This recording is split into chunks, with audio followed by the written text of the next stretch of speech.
I never thought I'd find myself in a courtroom, staring across the room at the woman I once promised forever to, listening as she claimed I wasn't fit to be a father. Her words hit me hard, sharp, cold, and almost unreal.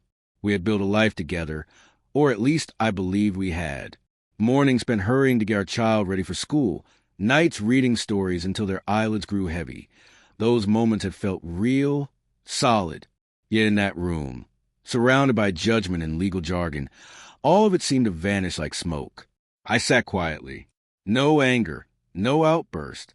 I had learned long ago that shouting never changed anyone's mind. She spoke with rehearsed precision, pointing out every mistake I had made, stretching each flaw until it looked like failure.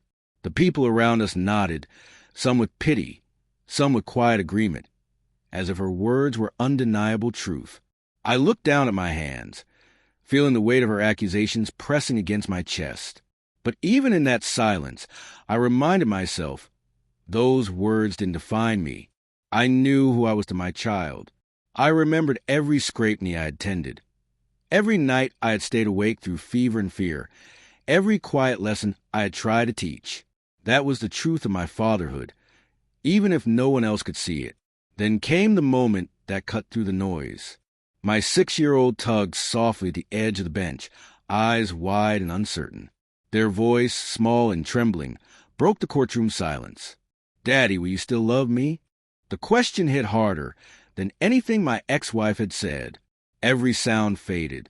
The lawyers, the judge, the murmurs, all disappeared.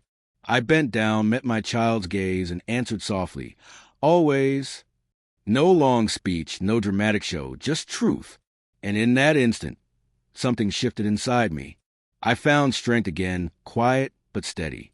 As the proceedings dragged on, I answered every question calmly. No defensiveness, no bitterness. Just facts measured and honest. I wasn't fighting to win an argument anymore. I was fighting to remain the kind of father my child could still trust. Across the room, I caught my little one's eyes now and then, and that was enough. By the end of the day, the air in the courtroom was thick with exhaustion. My ex-wife stood again, her tone sharp, ready to throw one last blow. But I no longer felt wounded. My child's small hand found mine and squeezed, a simple gesture, full of understanding and love. I didn't need to say anything. I had already said everything that mattered. When the judge finally ended the session, I gathered my things slowly, feeling calm. I had won a legal victory, not yet, but I had held on to my dignity, my patience, and my love.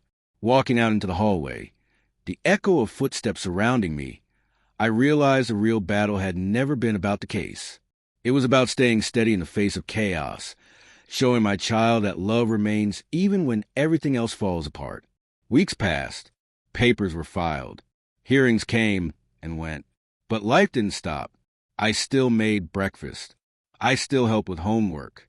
We laughed over silly jokes, celebrated tiny victories, and found peace in simple routines.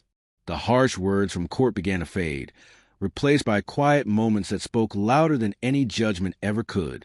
One night, as I tucked my child into bed, they looked up at me and whispered, "Daddy, I'm glad you're mine." That sentence stayed with me longer than any verdict ever could. I smiled, feeling a warmth that no courtroom could take away. I understood then that life isn't about fairness or validation. Sometimes the world misjudges you, twists your truth, and makes you fight for what's already yours. But strength isn't found in rage or revenge. It's in standing tall, calm and loving, no matter how fierce the storm gets, and proving, quietly but completely, that love will always speak louder than any accusation.